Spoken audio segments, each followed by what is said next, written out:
আমি তারেক বলছি।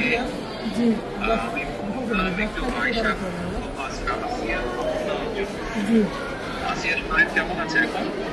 ভালো না, রক্ত ব্লাড দিচ্ছে, ব্লাড দিচ্ছে। আচ্ছা আচ্ছা আচ্ছা আচ্ছা।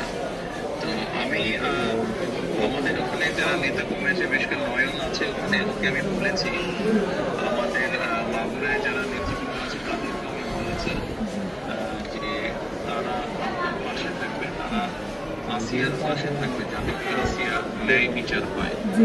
আসিয়ার সাথে যারা অন্যায় করেছে তারা যাতে শাস্তি পায়। এই জন্য আমাদের অবস্থান থেকে আমরা চেষ্টা করব, যতটুকু সম্ভব আমরা চেষ্টা করব যাতে দেশের আইন অনুযায়ী আপনারা যাতে সঠিক বিচার এবং একই সাথে আমি নয়নকে বলেছি যে আসিয়ার জন্য চিকিৎসার জন্য যেসব ব্যবস্থা নেওয়া সম্ভব সেই সব ব্যবস্থাগুলো আমরা চেষ্টা করবো আমাদের দলের অবস্থান থেকে। না, ওই নয়ন ভাই খুব করেছে আমার জন্য। আমার যে খোলাফান আছে ওরা সারা রাত যাবে, আমার জনের যা লাগে সব দিচ্ছে, আমরা ওনার নির্দেশে করেছি। আপনার কাছে এইটুকু আবদার, আমার ছোট বলি আপনি যদি দেখতেন ওই বুকগুলো বিক্রি করেছে, তাহলে আপনারই কেন যাচ্ছেন যে ওরা কি জঘন্য খারাপ ব্যবহার করেছে আমার মানুষের।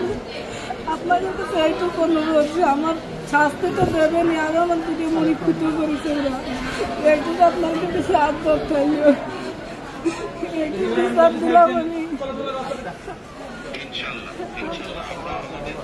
আমাদের অবস্থান থেকে আমরা চেষ্টা করবো যাতে আসিয়া ন্যায় বিচার আমাদের সেই প্রচেষ্টা থাকবে। আপনি চিন্তা করবেন না, আসিয়ার চিকিৎসার জন্য যা কিছু প্রয়োজন আপনি যদি কিছু মনে করেন আমাদেরকে জানাবেন, ঠিক আছে? এতে নিয়ে টেনশন করবেন না।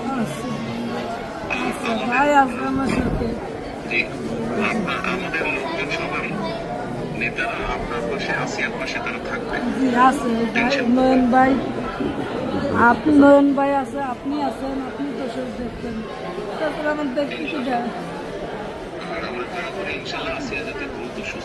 আমি তো এই দোয়াই করি যাতে আমার বইটা বুঝি ফেরত আসে।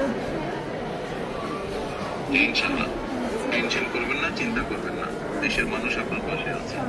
দেখতেছি তো আচ্ছা আচ্ছা বল।